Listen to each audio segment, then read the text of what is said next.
Hello friends, welcome to my channel food સે ફૂડી. હું છું પ્રતિભા પંડ્યા. તો ફ્રેન્ડ્સ, જ્યારે આ રીતેનો એકદમ ભરપૂર ઉનાળો હોય ત્યારે આપણને છે એ દાળ ભાત શાક રોટલી કે કંઈ જમવાનું ભાવતું હોતું નથી. એમ થાય કે એના કરતાં ખૂબ જ સરસ ટેસ્ટી એવો પચવામાં પણ એકદમ હલકો ફૂલકો આપણને જો નાસ્તો કે કોઈ રેસીપી મળી જાય તો કેવું સારું.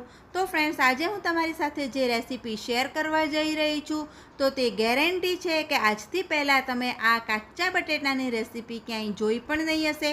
કારણ કે આજે જે રેસીપી બનાવવાના છે એમાં કોઈ પણ શાકભાજીનો આપણે ઉપયોગ કરવાના નથી, ના કોઈ ઝંઝટ, ના કોઈ મહેનત. ફક્ત 2 સામગ્રીથી 2 ચમચી તેલમાં એક ટાઈમનું જમવાનું પૂરા પરિવાર માટે બની જશે એવી આજે તમારી સાથે રેસીપી શેર કરવા જઈ રહી છું. તો રેસીપીને છેક સુધી જરૂર જોજો.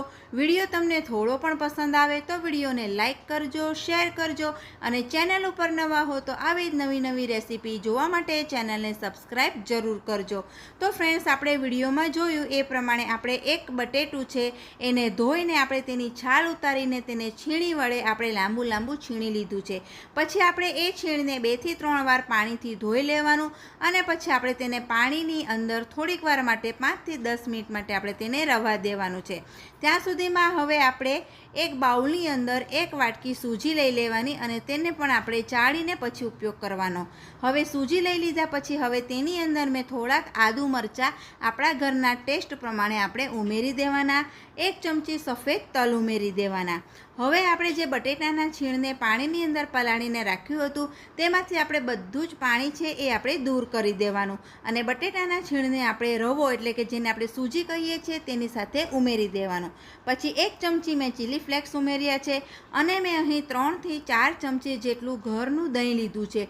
દહીં આપણું થોડુંક ખાટું હોવું જોઈએ, વધારે પડતું ખાટું નહીં, થોડુંક એવું ખાટું હોવું જોઈએ.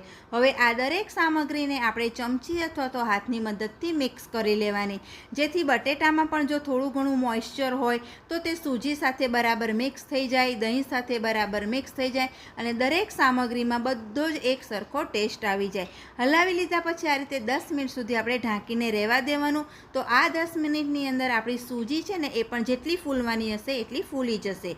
હવે મેં અહીં એક ગરણીની અંદર થોડીક લીલી કોથમરી અને થોડોક મીઠો લીમડો કે જે મેં કાપીને ઉમેર્યો છે એ આપણે ધોઈને આપણે જે મિશ્રણ તૈયાર કર્યું છે તેની અંદર આપણે ઉમેરી દેવાનું અને સ્વાદ પ્રમાણે આપણે મીઠું ઉમેરીને આ રીતે ચમચીની મદદથી અથવા તો હાથની મદદથી આપણે તેને પણ ખૂબ સારી રીતે મિક્સ કરી લેવાનું.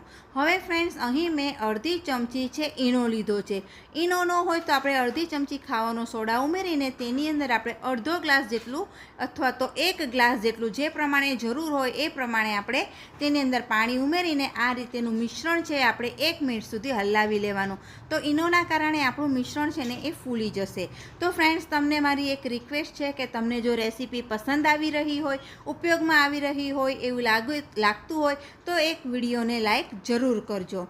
હવે આપણે અહીં એક કડાઈની અંદર 2 ચમચી તેલ ગરમ કરીને તેની અંદર રાઈ, સફેદ તલ અને થોડાક મીઠા લીમડાનો આપણે વઘાર કરી લેવાનો અને વઘાર કરી લીધા પછી આપણે જે મિશ્રણ તૈયાર કર્યું છે એ મિશ્રણને આપણે પેનની અંદર બધું ઉમેરી દેવાનું. જો તમારે 2 પેનની અંદર આ મિશ્રણ અલગ અલગ રીતે તૈયાર કરવું હોય, અલગ અલગ, તો તમે તે રીતે પણ તૈયાર કરી શકો છો. ઉપર થોડાક મેં ચીલી ફ્લેક્સ છાંટી દીધા છે અને ત્યાર પછી ઢાંકણ ઢાંકીને આપણે 10 થી 12 મિનિટ સુધી આપણે તેને લો ફ્લેમ ઉપર તેને ચડવા દેવાનું છે.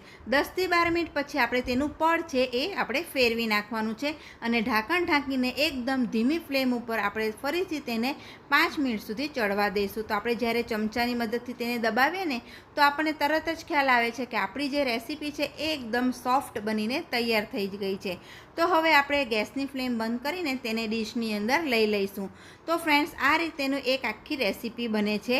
હવે તમારે પિઝા કટર અથવા તો ચપ્પુની મદદથી તેના ચોરસ, લંબચોરસ, કાજુ કતરી ટાઈપ કે પછી આ રીતે પિઝાના આકાર પ્રમાણે તમારે તેના પીસ પાડવા હોય એ રીતે તમે પીસ પાડી શકો છો. તો હવે આપણે એમાંથી એક પીસ લઈને જોઈ લઈએ.